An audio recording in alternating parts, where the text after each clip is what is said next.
na bino nyonso bayebozwi libaku ya kolanda magazine oyo mbonda ya ekolo oyo ekambami na ye moko le grand DG valable Alain Dewa oyo ezalaka toujours wana mpona kopesa bino information en temps réel. Tofungola basango ya lelo kuna na ngambo ya Assemblée nationale esika nini oyo président ya Assemblée nationale ye moko Christophe Mbosso na discours na ye ya rentrée parlementaire. Le président de l'Assemblée nationale a payé des priorités pour la session ordinaire ya mars 2023. Tout le reportage ya Alain Dewa. Mwana Congo yeba ke na rentrée parlementaire oyo ya session ordinaire mars 2023. Président ya Assemblée nationale Mwana Mboka Christophe Mbosso alobi na discours na ye que priorité ezaka kami balé donc poursuite il y a processus électoral pour la 4e cycle électoral peut balouer un siège par circonscription électorale. Malgré crise sécuritaire oyo ba Rwandais ba kotisi na nord ya Kivu et sengeli to zala ya kotelema si même mokozi ya mboka poto défendre la souveraineté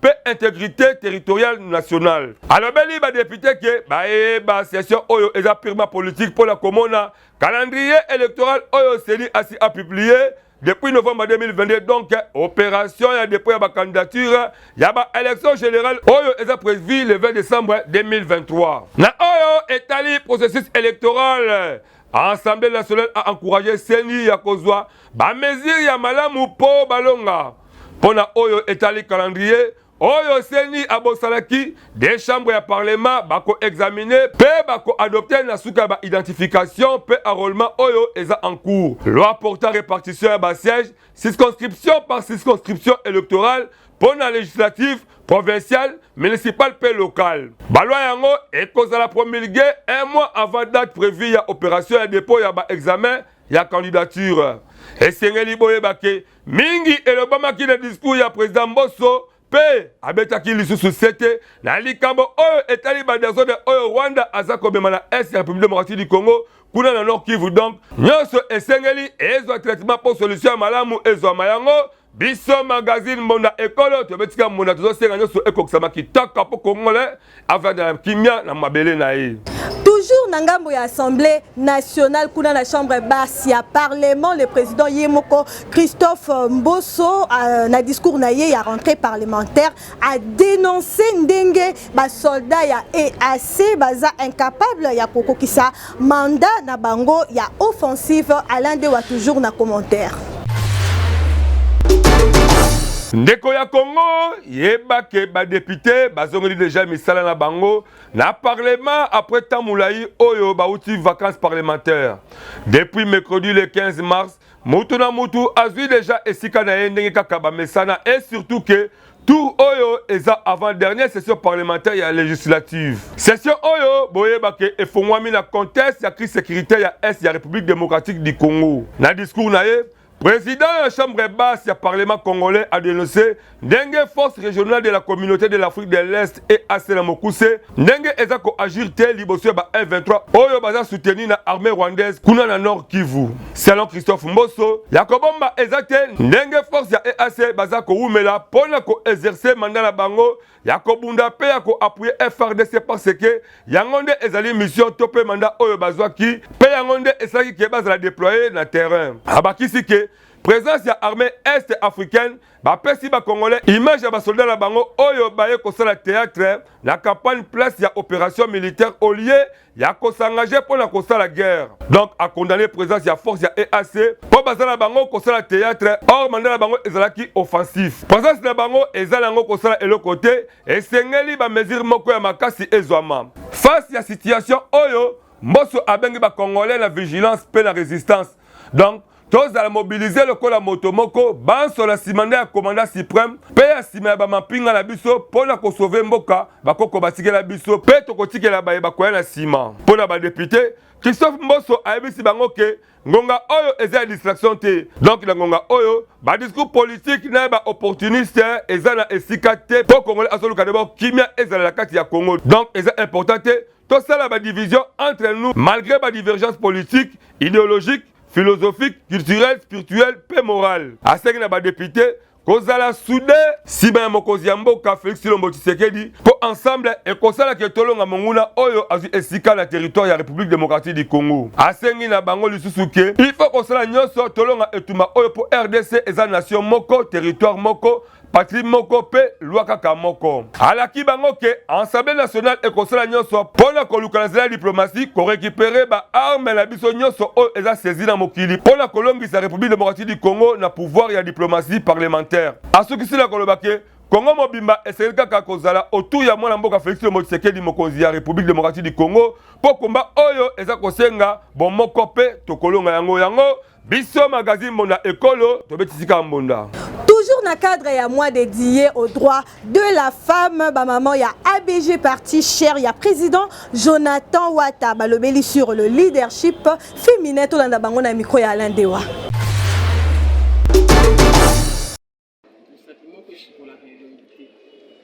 Papa azali azarosala, mais ce qui maman peut azar pembeni, maman babé a conseillère à papa. Quand on est derrière un grand homme se cache une grande dame. Donc maman tant waza pembeni ya papa politique na biso ko kende lisusu liboso to ko mona ki makambo mingi lisusu ekobongwana par rapport à présence ya basi ebele kati na politique ya mboka. Auprès des alliés ya ba gouverneur nyonso ya RDC oyo azali kosala malamu ezali mwasi mama Fifi Basuka azosala malamu koleka ba gouverneur nyonso elakisi mwasi azali na susi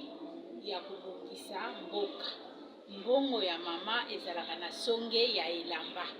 mama kangaka mbongo na ye na songe ya elamba soki alobi na kosala likambo boye kino akosala yango. C'est pour dire soki ba mama bakoti ebele na ba institution ya mboka na biso kokende liboso mpona nini parce que mama alingaka kotendre objectif na ye. Panier ménagère mama alingaka bana balia batonda na kati ya ndako meme ye akozala nzala me bana esengeli balia batonda yango mpe mama ya Congo tozokoluka tokota na kati ya politique po bana Congo balia batonda pe basepela tango mama azwi pouvoir. Bah oui, ce qui moi soit na atika na objectif na ye o ezaki komema implice na kati ya mboka. Alongo na orgueil parce que ba pesi portion ya pouvoir atika na objectif na atie ba stratégie ni oyo ezaki bo mama abimisi o babeni ki bo mama ba compétence nyonso ya bo mama atie yango na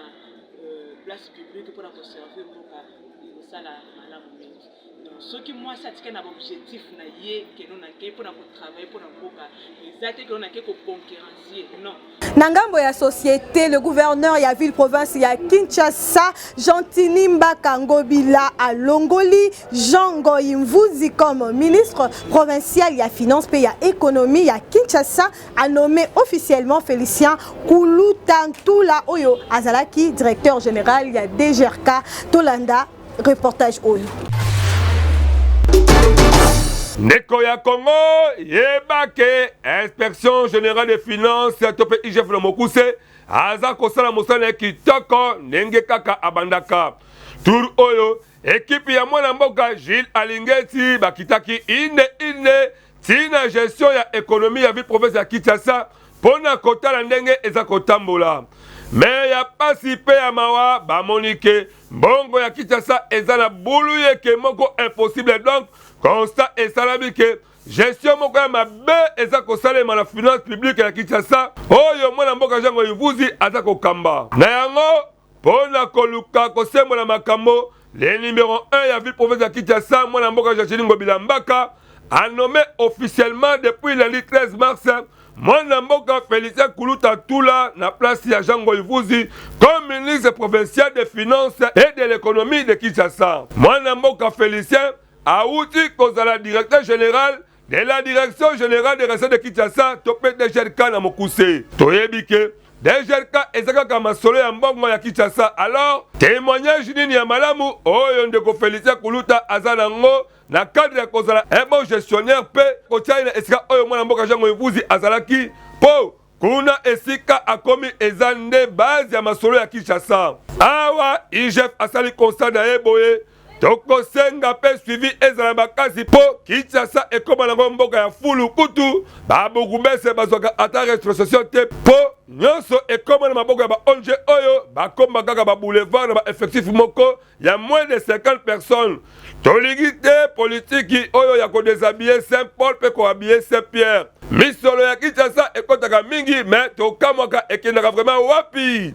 IGF sala mosala na yo kitoko po nyonso ezonga na nzela biso magazine Monda Ekolo toza kotalela pe toza kozibele po dossier oyo tokolandela yango ti tokomona vraiment réponse balonga ekomona na yango tobetisika mbunda. Toujours na société à la ville province ya Kinshasa to ya dollar eza komata se komata lelo tour ya unité et komi komata lokola ascenseur total reportage au Alain de Wasaeli biso. Mwana Congo ekomi kokamwisa ba Congolais surtout à la ville province ya Kinshasa partout sur Otamboli okomona na ba cabine téléphonique ke ba crédit et matina façon moko impossible kaka ndenge dollar ezo ascenseur ndenge moko pe na ba crédit na ba mega ekomi kopesa ba kinois pasi ya koleka toyebi te na ngambo ya ministère ya économie si réellement que Warriors wana aza komona ndenge dollar eza komata po ascenseur nango ebebisi nyonso okokena wezo kokuta biloko emati cher ebongo soki oye kote ya ba entreprise ya télécommunication amame okolela po okokamwa ba mega oyo tobanda kosoma na ba 1000 francs ekomi na ba 1400 francs ebongo 1 giga oyo ezaki na 2000 francs ekomi na 2500 francs ekomi kopesa ba internaute na bandeko oyo ba mesala kosalela ba telefone pasi ya kokamwa ya koleka nyonso oyo eza kosalema kaka na miso ya gouvernement ba Warriors toyebi te soki pe balali pongi to pe baza komona yango liboso ya kamera ya Monda Ekolo bino moko boyoka ndenge nini babetisi mbonda mpo na ngai etake congolais namoni fo l'état landele loko parce que tozonyokama mingi na ba crédit en plus crédit soki somo pesi mbongo na yo bien mais crédit yango komi osalela yango kazo umela susu te ba mega peso umela te nyonso sokenega mbang donc il faut l'état vraiment alandele loko vraiment bon ngai nazo comprendre te population ezo souffrir trop na ebite gouvernement oyo musala nini azo sala ya malunga population ekomi ko nyokwama dollar ezo madatozo ebate ministre ya finance na gouverneur à banque bazo ko stabiliser dollar te pourquoi est-ce que bayebi musala ngoto bayebi te ba crédit au lelo bazo ko landela te balia biso nanu bambongo ya baram balia peuple mbongo ram bazo yeba te nini bakoki ko sala po dollar emeka kokita crédit ekita suka wapi soki tokende wapi ezoyebana te mama eloko mobimba suivi eza te nini eza te bakonzo soki soi-disant badepute oyo tovota bayebi kolandela makambo mboka te mboka nini ezanga suivi tobundanaki na ntango ya kala suivi ezala na mboko mpo makambo nyonso tokende normal sikoyo suivi eza te yango oyo olala olamuki bamatisi tomate olala olamuki bamatisi nite olala olamuki dollar ezomata depuis ka dollar emataka na lolengo openda bozomona tokomi na suka yaboye biso magazine Monda Ekolo magazine d'actualité tokosenga kaka na ba Warriors bola mukapo ane ozali ane électorale esengeli boluka ndenge population akoki kosepela di moins na mandat la bino obosali parce que depuis bobandi kaka kolela tozalaka ba Thompson ekita te tozalaka ba Soso ekita te bokende me batuna na mibi pona luka ketole babona ne kitoko mais nyonso foi kuni kabu otali ba mega esika ba kinwa ba se reposaka ba se retrouvaka bomili susu ko bomba nyonso kana misu na bino yango tobetika mbona po esali pasia letka boko communauté bon démissionner ko tofungola page publicitaire oyo ko voyager partout na mokili et comme kitoko po quick travel visa avant d'ici ma solo kitoko avec professionnalisme et impact na idéologie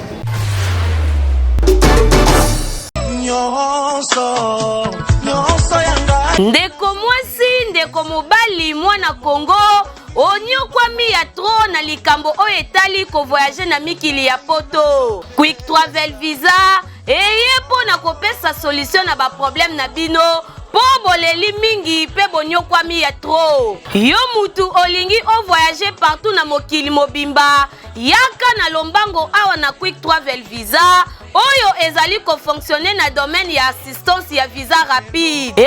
Bandeko, na oyo etali visa d'études, visa d'affaires, visa de tourisme, visa de conférence, bourse d'études, tope visa pona baswa médicaux na yo,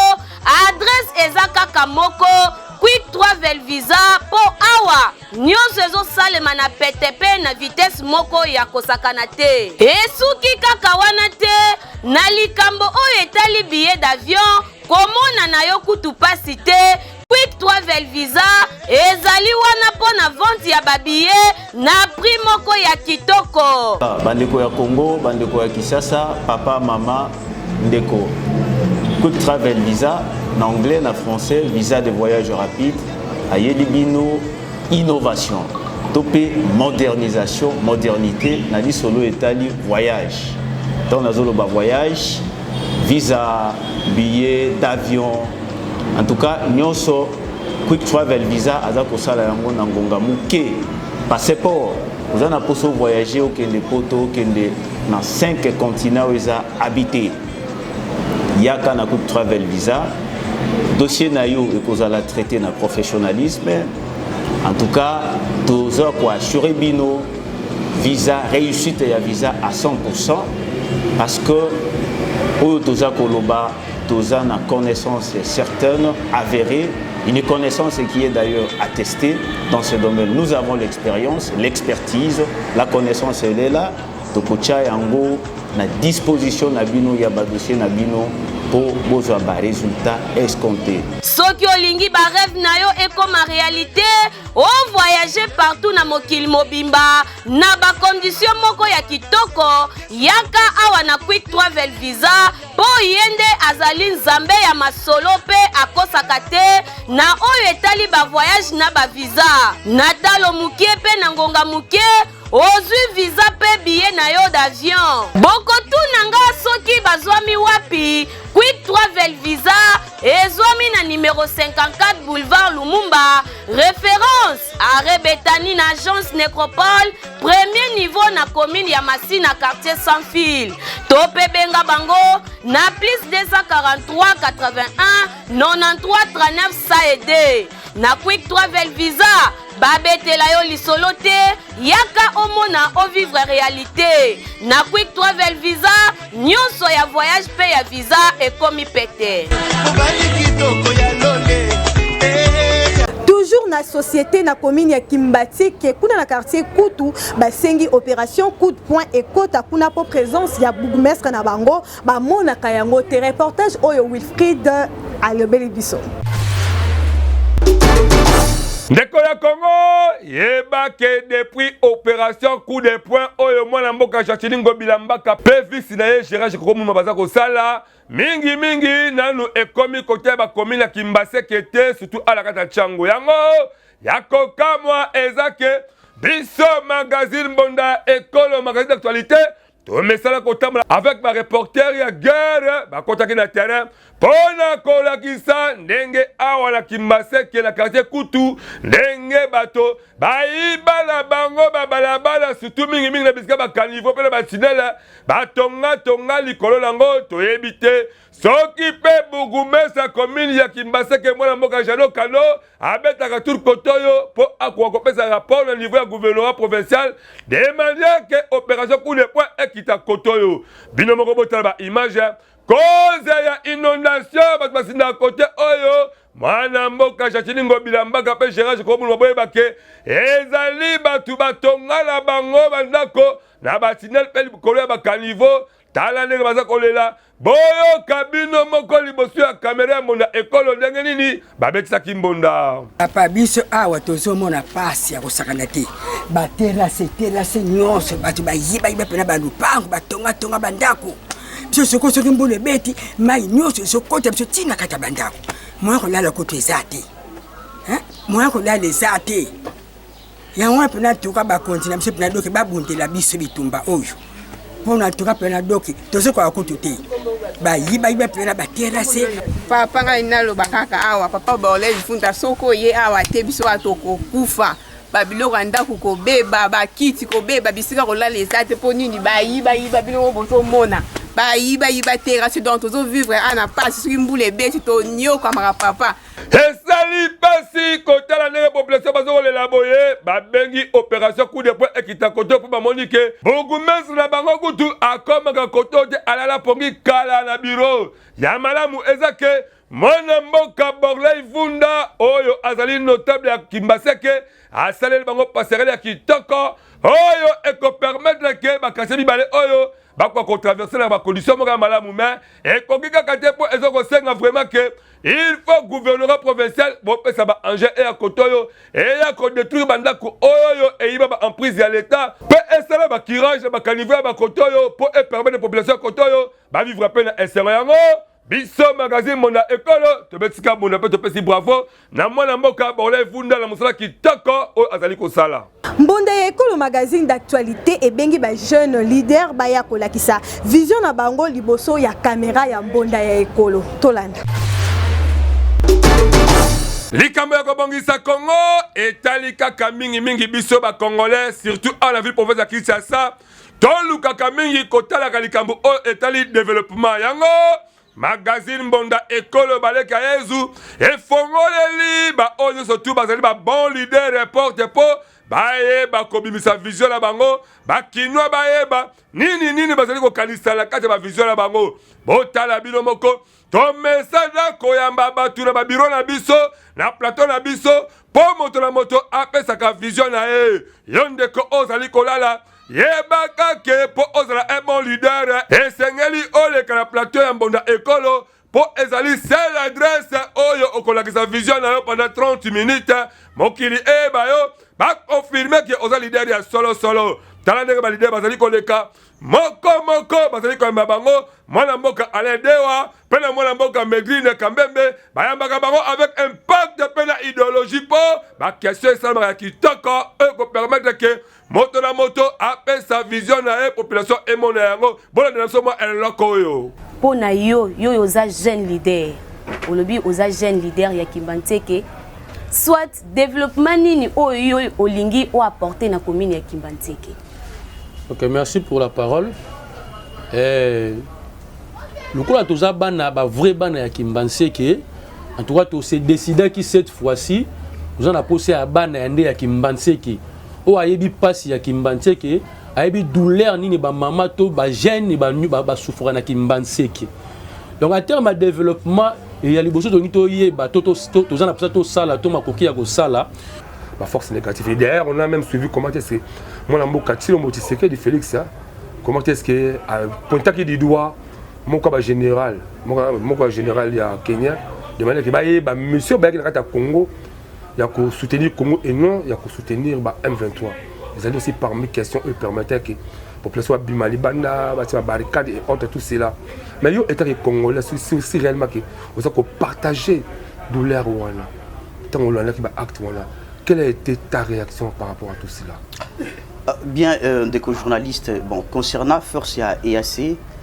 je me suis dit, il y a un sérieux problème en Bokanabiso. Je pense que... Nenge kaka bozali komona, wala pe bazaba leader, o babi pesi ming na développement, de manière que ba commune na bango engenga ekoma kitoko. Yo pe tala numéro na biso yango wana, soki olingi ozala prochain. Yeba kobenga biso pour permettre que to yamba kitoko on a ki saba kinwa idéologie dans surtout mingi ya commune siko zali po yango nde ezali base oyo ko permettre que ba pesa confiance yango magazine Mbonda Ekolo to betisika Mbonda ba leader à solo. Avant tout ça magazine na biso ya lelo to landa ndenge nini comment ba population kinoise ba yebi ko réagir face ya situation oyo eza ko se dégrader de plus en plus na ville province ya Kinshasa. Alain Dewa azalaki wana na Wilfried Samba totala elongo. Pona nini boye rubrique na bino obo mesana nango na kati ya magazine na bino Mbonda Ekolo tolanda. Nazo yeba te bato nyoso toko voter bako sala eloko moko te. Bon biso tokolobela makambo mingi ya courant pourquoi courir tambola mabe. Pona nini boye? mpona nini boye yango wana nde kitoko biloko ezomata biso moko tozobobana mpona nini bokonzi ya sika tozobomana tozomatisa biso moko tozobomana mpona nini eloko nakosomba yango ata na 15 000 francs na 15 000 wana na ye na tie na se nakoteka yango 16 000 wana ezomonana te 15 500 ezomonana te okende kosomba to $1 likolo papa tosouffrir makasi tozosouffrir moyen wa koloba eza te tokomi kolela nzala na bana biloko ezomata chaque jour papa tosouffrir boyokela mawa papa tosouffrir papa na ngai moyen wa koloba eza te papa soyeba te mpona nini na mboka oyo mbongo ekitaka te kaka komata na komata tozoyeba te eza nini mboka pasi tozosouffrir tomona pasi bozomona te nde tosouffrir botalela biso na makambo oyo tozosouffrir mboka na biso moko tokomi konyokwama boye lokola baétranger tosali nini na caricature na biso ya lelo Jace Jemba amemeli biso nini tolanda likambo ya désordre ba M23 o bazali soutenu par les Rwandais et pesi déjà ba Congolais kanda na ndenge moko ya liboma kutu ba Congolais ba komi ko décider que bango moko ba kende ine kokota sila Rwanda po balobi mboka lokola Rwanda ezali 27e province ya République démocratique du Congo comment ba koki ko ba niveau ya ko sakana na biso et surtout que bazali soutenu par la communauté internationale yango pe honorable lokola mesala na ye ko lobela makama mboka na po abaya na déjà postila ya trop azwakana ete atikala leka kana politique ya quartier bona na lisoni ni abeti na moko alelo ndenge population baza ko tomboka trop c'est trop l'état apesa biso mandoki to panza mandoki totelemi lelo toko défendre ekolo na biso eza kaka même stratégie ya Kagame toyebi yango honorable pe na kwa na ye boyo kabilo moko ndenge alobi parce que amoni ke population batomboki bakomi kosenga mandoki balobi ke bango moko ba défendre ekolo na bango po bayebi ke ezali kaka ba même stratégie ya Paul Kagame mais boyo ka honorable pe na ngambu na ye tolobi même stratégie ya Afdel mais lelo ba donner changer le peuple est derrière il faut sauver la nation bino moko boyo ki ndenge honorable alobi ngi ko banini ke na tango Afdel azoka bokozela mboka oyo ezalaki parce que peuple apesaka mwana mboka Laurent Désiré Kabila nzela akota mais tout oyo peuple yemoko aza pesa sima ya mwana mboka Félix Tshisekedi pe ba institution ya mboka donc rébellion na mboka oyo ekosimba te pe ekokota te yo oyo yebike ozaka sima kati pour ko mettre système ke lokolo moko libanda lokolo la kati keba mokoza mboka asasimeli bilo pa lobike to ba simeli bilo bokozwa ba sanction moko sévère oyo etali mibeko ya mboka parce que esengeli biso tout ozala moral moko pour te sauver Congo na biso et surtout to soutenir force armée congolaise na ndenge moko ya bien awa to betisika merci mingi na bino nyonso bozwaki libaku ya kotala magazine na bino oyo epesaka bino ba information ya sur en temps réel oyo nini ngai Charmela Mbondo nazalaki na esengo ya koprésenter bino na cadre toujours na mois de la femme dédié toujours pour ko défendre droit de la femme édition oye kumbamaki simbamaki na yemoko Pierrette Mbombo na sima ya caméra tozalaki na wana na ndeko na biso Wilfried Sambape na réalisation tomoni Ingrid Mateta Misapi Atalo merci mingi na les grands DG valables Alain Dewa ozo sala ete tokoma pe na bino nyonso bayo bozana ba entreprise na bino bozana besoin ete biloko na bino basalela ngo promotion pour biso awa en tout cas total makape tozana chaîne YouTube na biso bonda ekolo oyo ekosala ete biloko na bino etalema à travers le monde. Merci beaucoup. Si le Seigneur ne revient pas, tout le monde a Nicolas Ezali Koya.